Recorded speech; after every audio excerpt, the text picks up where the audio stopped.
우리 예수님 탄생하신 날 말씀 나누고자 합니다. 주님 함께 하옵소서. 예수 그리스도의 이름으로 기도하옵나이다. 아멘. 우리가 사는 이 시대, 이 세상이 조용하지 않는 것 같습니다. 시끌벅적하죠. 소란스럽고 때로는 난리를 겪기도 하고, 우리가 사는 이 세상은 언제 평안을 이렇게 유지할까요? 언제 우리가 사는 세상이 태평세대구나라는 것을 우리가 이렇게 노래할 수 있을까요? 그날은 언제 올까요? 이렇게 우리가 힘들게 이 21세기를 살고 있는데 어떤 소망의 메시지가 있어야 될 것 같은데요. 그죠? 누구로부터 우리가 소망의 메시지를 받을 수 있을까요? 예수님의 오늘 생일인데 여러분 이 12월 25일이 여러분에게 개인적으로 어떤 의미로 다가옵니까? 비록 교회는 다니고 예수님을 믿는다고 하지만은 예수님의 이 생일이나 이날에 별로 느낌이 없는 분도 혹여나 계실 수도 있을 것 같아요. 그죠? 그러나 이날은요, 물론 이날이 뭐 진짜는 아니냐 뭘 떠나서 이날이 정말 예수님이 탄생한다는 거 아닌가에 대한 논란도 있지만 그걸 떠나서 일단 우리 기독교가 이날을 예수님의 탄생일로 하는 이 날에만큼은 적어도 우리가 진정성을 가지고 느낌으로 와야 돼요, 실은요. 그죠? 나의 구주가 이 땅에 하나님이신 그분이 인간의 몸으로 오셨다는 그거, 나를 위해서요. 나를 위해서 오셨다는 그것이 어떻게 의미가 없을 수 있을까요? 어마어마한 의미죠, 이것은. 그게 느껴져야 돼요, 그리고. 자, 오늘 말씀이 이제 이사야서 말씀인데요. 이사야 선지자의 말씀이에요. 성경에는 수많은 선지자들이 등장하죠. 그러나 그 중에서도 이사야 선지자만큼 탁월한 선지자는 없는 것 같아요. 제가 볼 때는. 아주 멀리 예언을 했어요. 거의 다른 선지자들은 가까운 시대를, 물론 우리 주님 오실 것을 어렴풋이나마 다 예언을 했지만, 가까운 시기를 예언한 것에 비해서 이사야는 한 700~800년 이후의 사건을 마치 영화 보듯이 그대로 묘사를 한 거예요. 하나님으로부터 그걸 받아가지고. 그런데 이러한 예언자 선지자들이 하나님이 왜 어떤 땅에 왜 예언자나 선지자들을 보내주십니까? 태평세대면 안 보내주세요. 힘드니까. 힘든 시대니까 하나님께서 그 백성들에게 미래의 그 위안을 주기 위해서, 미래의 소망은 너희들에게 이런 것이다라는 걸 보여주기 위해서 선지자들을 보내주신 거거든요. 그러므로 선지자가 나올 때는 어떤 때냐면은 아주 환란의 시대, 아주 핍박의 시대, 정말 암울한 시대에 선지자 예언자들이 나오는 것입니다. 이사야 선지자도 예외가 아니에요. 자, 오늘 말씀 이제 이사야서 9장인데요. 9장 이 배경이 어떤 배경이냐면요. 이때 당시에 아수르라는 나라 있죠. 아시리아. 이게 어마어마한 군사 강국이거든요. 그래서 아주 잔혹하고 아주 이 독한 사람들입니다. 이 아수르라는 사람들이. 그래서 이 근동에 있는 나라들을 침범해가지고 그냥 막 사람들을 살사하고 나라가 불지르고 그냥 그런 상황에서 지금 북이스라엘과 남유다를 계속해서 아수르라는 나라가 괴롭혀요. 너무 힘들어하고 있어, 다들. 그리고 머지않아 이제 북이스라엘이 이제 이 아수르에 의해서 멸망당하는 그런 즈음에 이사야 선지자에게 이런 말씀을 하나님이 주신 거예요. 암울한 시대에 희망이 없어요. 벌벌 떨고 있고 막 하루하루의 삶이 이게 장난이 아닌 것이죠. 그런 때 이 말씀을 주신 거예요. 그런데요, 오늘 말씀 6절에 보면 앞에서 1절에서 5절까지 말씀에서 우리가 비록 암울한 시대에 살고 있지만 이러이러한 소망의 시대로 바꿔지고 있다는 것을 얘기하고 6절에 뜬금없이 한 아기 얘기를 하죠. 한 아기 얘기를 합니다. 우리가 보통 예언자 중에서 아주 대단한 예언자, 혹시 여러분들 알고 계신 예언자 있으신가요? 동네에 있는 점쟁이 아줌마 빼놓고. 예, 노스트라다무스죠. 예, 단연 인간, 우리 보통 세상에서 얘기하는 최고의 예언자 그러면 노스트라다무스를 얘기하는데요. 16세기 인물이거든요, 노스트라다무스가. 근데 이 이사야 선지자는 노스트라다무스와 비교해 볼 때 비교가 안 돼요. 예. 자, 이사야 선지자는요, 가령 조선 초에 어떤 사람이 있었어요. 조선 초에 1392년 정도에 어떤 사람이 있었는데 이 사람이 2024년 대한민국에 일어날 일을 미리 알아맞춘 거예요. 여러분, 이 정도 되면 대단한 거죠. 예? 조선 초에 이미 2024년에 한반도에 이런 일이 일어날 것이라는 걸 만약에 누군가 맞췄다면 그 사람은 대단한 선지자, 예언자 아닌가요? 바로 이사야가 그런 인물이었어요. 예. 예수님이 이 땅에 오시기 전에 한 700여 년 전에 그냥 돋보기로 이렇게 보듯이 말이죠. 그냥 장면을 그대로 보듯이 그냥 그대로 묘사한 거예요. 예. 참 대단한 예언자인 거죠.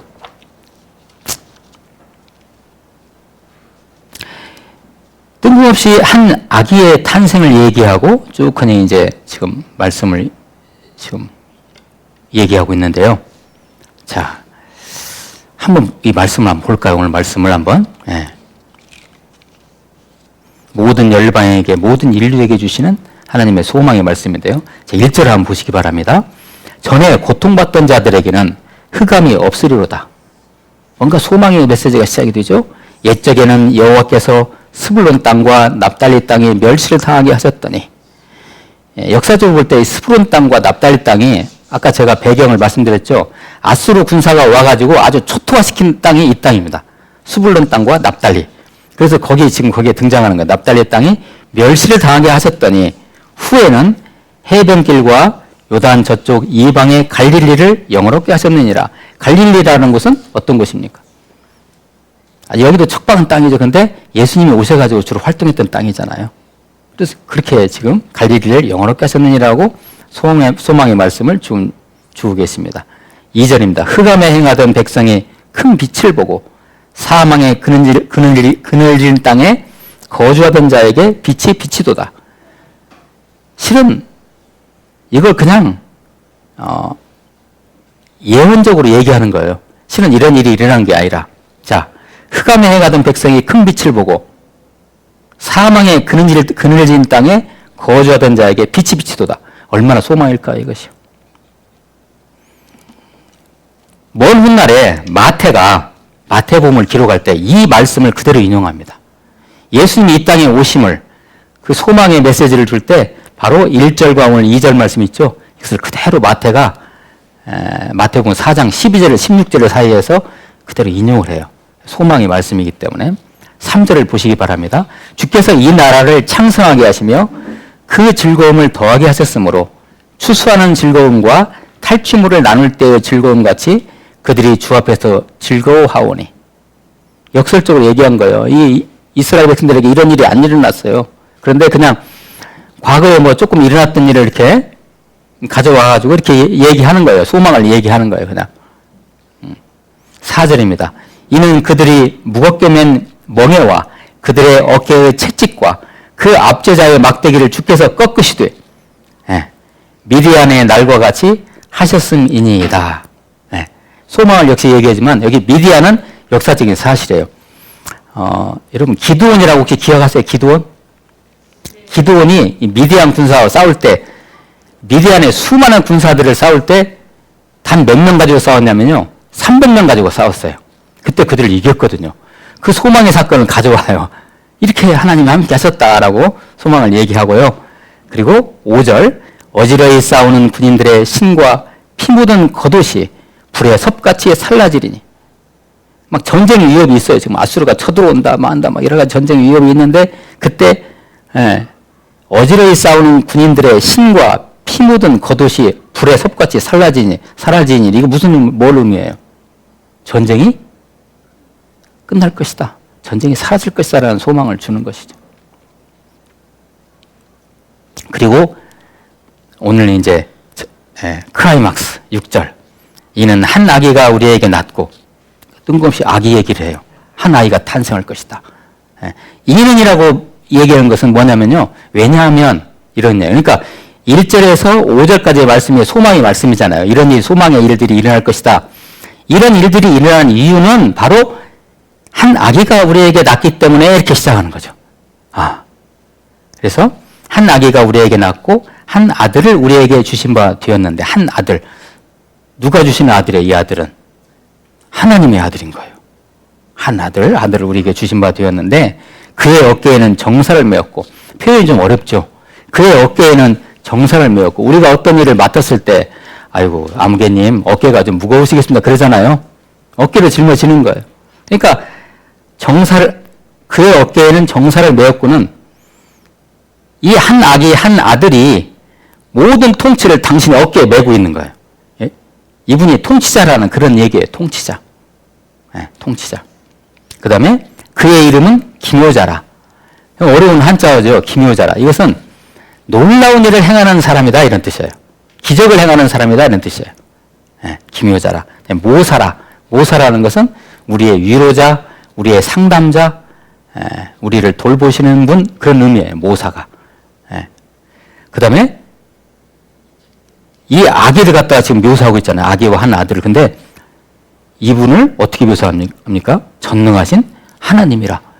파격적이지 않습니까, 이거? 한 아기가 태어나는데 그게 누구예요? 전능하신 하나님이래요. 우리 예수님을 이렇게 얘기하고 있는 거예요, 지금요. 전능하신 하나님이라. 그리고 영존하시는 아버지라. 영존하시는 게 뭐예요? 영원히 계시는 분이 누구예요? 하나님이 안 계시잖아요. 그러니까 예수님의 신성을 얘기하는 겁니다. 어떻게 예언을 해도 이렇게, 와, 대단하죠. 영존하신 아버지라. 그 다음에 평강의 왕이라.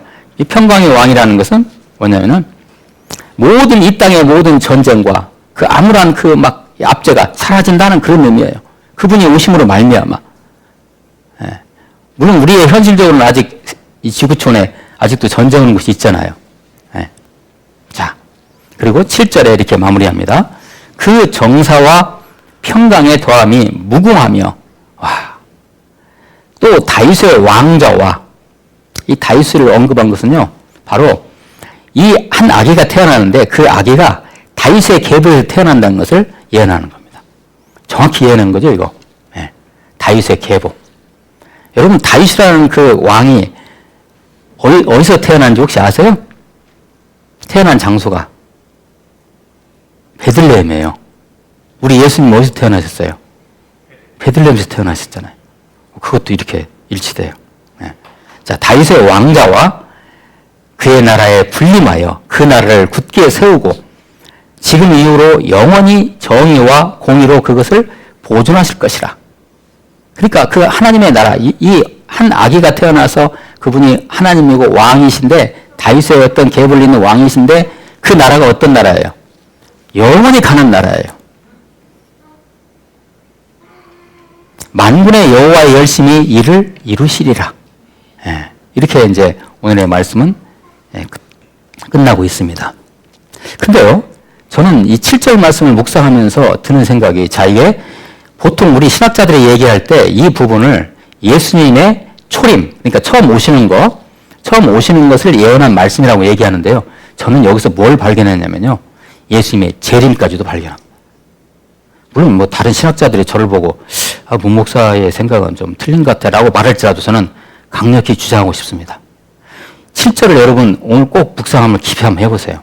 이것은요, 예수님의 재림까지 보고 있는 겁니다. 어마어마한 소망의 말씀입니다, 이것은요. 그러니까 우리는 지금 예수님의 재림을 기다리잖아요. 이미 예수님이 이미 오셨잖아요. 그죠? 예수님의 다시 오심을 우리는 기다리는 이 신약시대에 사는 우리들에게 주시는 정말 생생한 메시지인 것입니다. 모든 오늘 이 예언의 말씀이 그 시제라는 것이, 시제가 있잖아요. 문장에는 시제가 있는데, 시제가 예언적 완료 시제로 되어 있다고 합니다. 예언이라는 것은 아직 되지 않을 일이잖아요. 그런데 이미 완료된 걸로. 그러니까 예언적 완료 시제로. 저는 이 말씀을 묵상하면서 한 음악이 생각났어요. 뭐냐면은 요한 세바스찬 바흐의 칸타타 중에서 예수 인간 소망의 기쁨이라는 그런 음악이 있습니다. 잠깐 한번 들어볼까요? 예. 이 말씀과 다 같이 가는 음악 같아. 한번 들어보시죠. 그리고 거기에 이제 자막이 나오는데 잘 보이시는지 모르겠는데 자막의 내용을 한번 읽어보세요. 예. 같이 한번 감상해 봅니다.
자, 여기서 이제 멈출까요?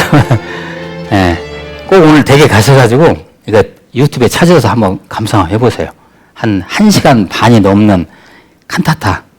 칸타타라는 건 17, 8세기에 그 하나님을 찬양하기 위해서 만든 그런 곡을 칸타타라고 보통 얘기를 해요. 예. 바흐가 작곡한 그런 칸타타 한번 감상해 보세요. 여러분 가사 이렇게 글씨 보이셨나요? 예. 딱 오늘 말씀 그대로예요. 예. 예수 인간 소망의 기쁨이다. 자, 오늘 말씀 이제 정리해 봅니다. 참 흑암에 사는 백성들에게 소망을 주시기 위해서 이 땅에 오신 하나님의 아들, 그 강림을 예언한 오늘 말씀이죠. 우리의 그 구원자 되시는 그리스도 메시아 그분은 인간으로 오셨잖아요. 인간으로 오신 것을 예언했죠. 인간으로 오시지만 그러나 그분은 하나님이신 분인 거예요. 오늘 말씀에서 분명히 이렇게 이사야가 이렇게 말씀하고 있죠. 이따가 여러분 이제 예배 마칠 때 우리가 찬송가 122장을 할 텐데요. 그 찬송가 122장 3절에 이런 가사가 나옵니다. 이 세상에 주께서 탄생할 때 참 신과 참 사람이 되시려고. 자, 오늘 이사야 말씀에서도 그게 나오죠. 인간으로 오시는 예수이시지만 그분은 하나님이시라는 것을 지금 말씀하고 계시잖아요. 이게 너무나 중요한 것입니다. 우리의 구원자가 인간이시면서 동시에 하나님이라는 거. 아주 중요한 것이죠. 우리의 구원자가. 그리고 이제, 그 메시아, 예수 그리스도는 다윗의 자손으로 탄생하셔서 하나님 나라를 공평과 정의로 보존하실 거라고 이렇게 오늘 말씀하고 계십니다. 아까도 말씀드렸지만 오늘 말씀을 통해서 이사야는 예수님의 처음 오심, 초림과 다시 오심, 재림을 같이 이사야는요, 이 말씀을 받을 때 무슨 의미인지 몰랐을 거예요. 그러죠? 그러나 그냥 하나님이 주시니까 받았는데 이것이 예수님의 처음 오심과 다시 오심을 그대로 받아가지고 선포한 말씀인 것입니다. 대단한 말씀이죠. 기독교 전통으로 오늘은 아기 예수가 태어난 날이라고 합니다. 한 아기 예수의 탄생은 그냥 한 아기의 탄생으로서 끝나는 문제가 아니죠. 이것은 온 우주의, 온 인류의, 온 역사의 전환점입니다. 이 사건이. 이 사건이요. 그래서 우리가 지금 2024년이라고 지금 표시하고 있잖아요. 이 기준이 어느 기준이에요? 예수님의 탄생 그 해를 기준으로 해서 나온 거예요. 그러니까 완전 역사의 터닝 포인트인 거예요. 네. 자, 오늘 말씀 6절에 이렇게 시작하죠. 이는 한 아기가 우리에게 낳고, 한 아기 얘기하니까 우리 사람들이 이 말씀을 읽을 때 그냥 무시할 수도 있어요. 무슨 아기 얘기를 하는가 보다 하는데 7절 끝부분에는 이렇게 끝납니다. 한 아기에서 시작됐지만 그 나라를 굳게 세우고 지금 이후로 영원히 정의와 공의로 그것을 보존할 것이라. 만군의 여호와의 열심히 일을 이루시리라. 이렇게 끝나거든요. 마치 요한계시록 20장 이하를 갖다가 관통하듯이 그렇게 쫙 말씀을 주고 있는 겁니다. 예수님의 다시 오심까지. 어때요? 오늘 성탄 드리는데 여러분 마음이 기쁘십니까? 정말? 그리고 축하합니까? 서로 축복합니까? 찬송가 524장에 갈 길을 밝히 보이시니라는 찬송가 있는데요. 거기에 한 가사 중에 죄악 벗은 우리 영혼은 기뻐 뛰며 주를 보겠나라는 그런 가사가 있어요. 어때요? 죄악 벗은 우리 영혼은 기뻐 뛰며 주를 보겠네. 이 성탄절 날은 그런 느낌이야죠. 그죠? 오늘만이 아니고 계속해서. 아무튼 모쪼록 우리 동역자 여러분들에게 성탄의 기쁨과 은혜가 여러분과 여러분의 범사에 충만하시기를 예수 그리스도의 이름으로 축원합니다. 기도하시겠습니다. 하나님, 한 아기의 탄생, 그것은 한 아기의 탄생으로 끝나는 것이 아니고 우리에게, 우리 온 인류에게 어마어마한 사건임을 우리가 실감합니다. 이러한 예수 탄생의 이 사건이, 이 기쁨이, 이 은혜가, 이것이 바로 우리 모든 동역자분들의 삶 속에서 그대로 성취되고 드러나는 그런 역사가 있도록 주님 함께 하옵소서. 예수 그리스도의 이름으로 기도하옵나이다. 아멘. 자, 이어서 오늘 성찬 예식을 주님 앞에 올려드립니다. 오늘 성탄절이기 때문에 더 뜻깊은 성찬 예식이 될 것 같습니다.